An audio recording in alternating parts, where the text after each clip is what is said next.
आपको बदलना पड़ेगा। ये रस्मी तौर पे वो देखे ना, इतना सा इसराइल है, फलस्तीन को उसने रात का जेर बना शहर बना दिया। रफा की हालत देखी नहीं जाती। मुसलमानों के जिस्म जनाब आसमान की तरफ उछल कर जा रहे हैं। क्या किसी मुसलमान के दिल में अभी भी गैरत नहीं जाती? अभी भी जिहाद फी सबीलिल्लाह का दर्स नहीं देना?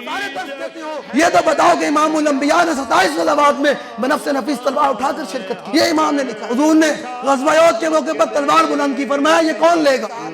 अबू दुजाना हुजूर की बारगाह में आए, कहा या रसूलल्लाह इस तलवार का हक क्या है? हुजूर ने फरमाया इस तलवार के साथ इतना लड़ा जाए कि टेढ़ी हो जाए। हुजूर ने फरमाया जिसके हाथ में ये तलवार हो वो मैदान से ना भागे। अब मैदान से कौन भागे? मैं दिन रात हमें लोग फोन कर रहे हैं ये आप जिहाद की बात करें। मैं कहा भाई इतना हमसे डिमांड कर दो, जिनके पास सारे हथियार है पहले उनसे तो डिमांड करो।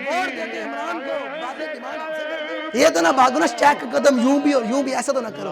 वोट देते हो नून लीग को, डिमांड हमसे करते हो। ये ना करो जिस दिन हमें आप वोट दोगे ना, जिस दिन हमारे साथ आप खड़े होगे तो उस दिन आपको कहने की जरूरत नहीं पड़ेगी, हम खुद बैतुल मुकद्दस में खड़े होकर आ गए।